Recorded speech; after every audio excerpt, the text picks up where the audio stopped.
Hi guys, I wanted to come on here and share with you a really crazy dream that I had last night. It was like so lucid, so detailed, and so vivid.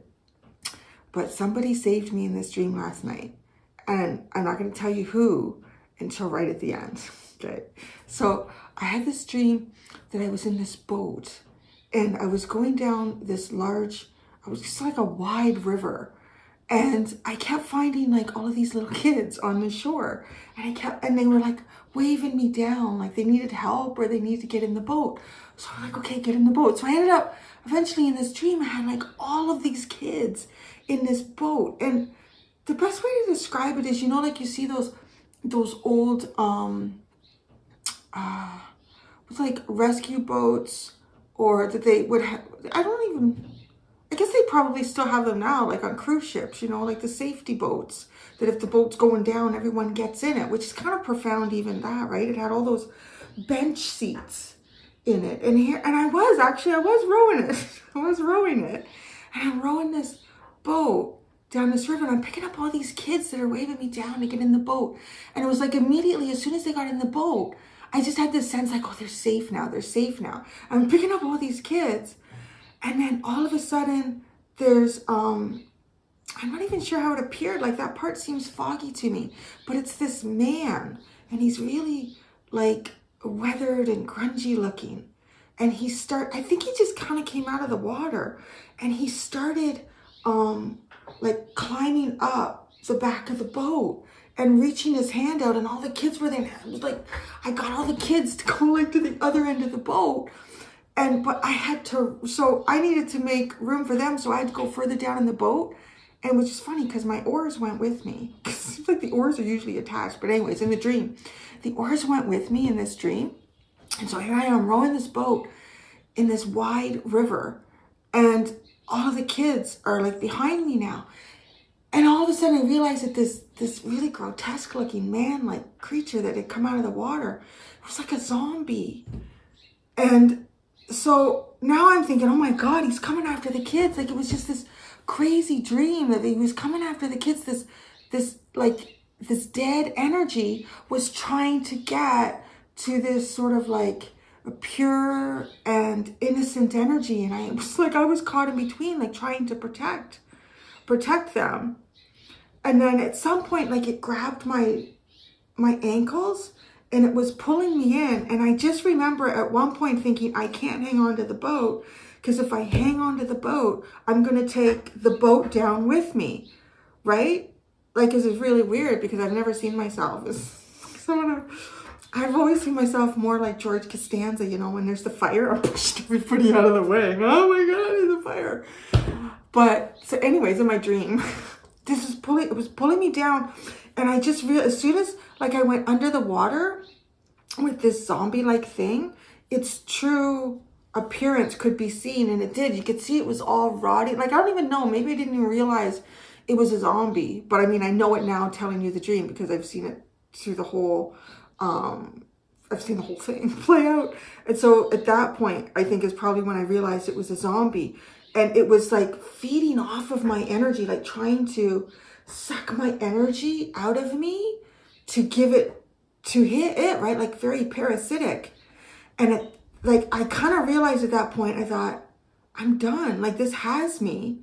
And then all of a sudden, I'm not kidding. And then the best way I can describe how it appeared in the dream is like, if you've ever seen those old, I think like, is it the 1980s where there used to be those family pictures and some of them were weird.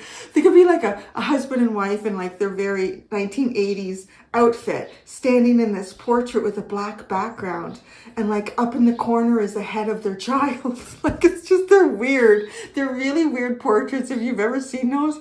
So that's what it all was. But it was Lily, my dog. But you would like, she's just such a gentle, submissive little thing. But all of a sudden she appeared like this giant head in my dream.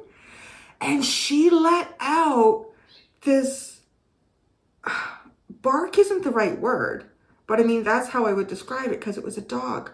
But it reverberated and it echoed and it made like, you could almost see the pulse of it.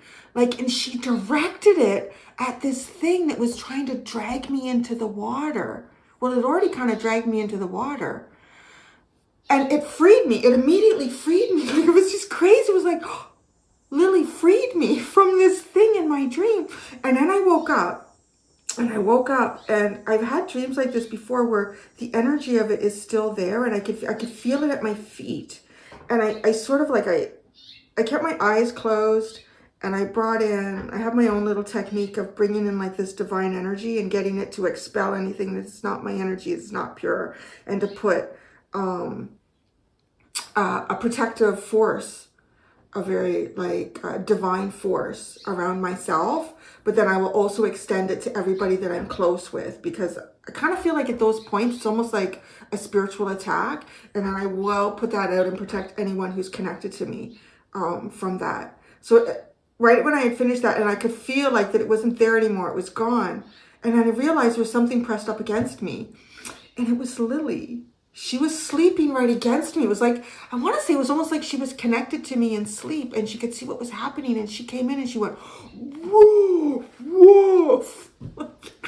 But wow, I've never, ever experienced anything so profound like that, where she was my savior. I just woke, I think I just realized, and I just kind of cuddled her, and I kind of faded back into sleep. And then this morning I woke up, and this happens a lot with her. I woke up and I rolled over, and her little face there on the pillow looking at me. Like she's my doggy to a cups. I just swear, like she's just like looking at me like, hey, good morning, love. I love you. You love me? Yeah. And it was so sweet. And I just looked at her and I kissed her and I said, you saved me last night.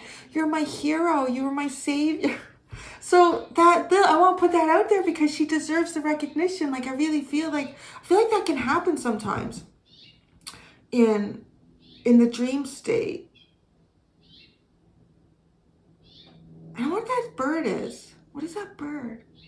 It's been singing so strongly, right, in this little video. And anyways, yeah, Lily saved me in the night from, and I know some of you love dream interpretation. I think there's a lot of that is actually just, I think is so obvious, almost like I was trying to protect some sort of innocence. Maybe that innocence even, maybe not all the innocence in the world or children themselves, but they could have represented my own inner child too, right? In that dream, and something trying to come at it and suck the energy out of that. But it's almost like, well, what was I sacrificing if I was leaving my inner child in the boat and going under the water, knowing like I can't hang on to the boat because it's going to come down and it's going to bring them into the water.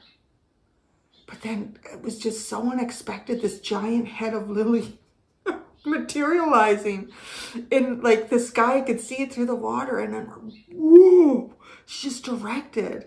Sometimes I feel like, that dog from Neverending Story, she reminds me a bit of that dog. She got kind of like a long body. So I don't know, she's got some kind of magical powers, but she really like plays it low. You wouldn't know. So anyway, I wanted to share that. I thought that was interesting. You guys, a lot of you are into like dreams and visions and things like that, obviously. So anyways, that's what I have for you. I'm going to go back to my regular schedule programming. So thank you guys for listening to that. And until next time, do be gentle with yourselves. Bye.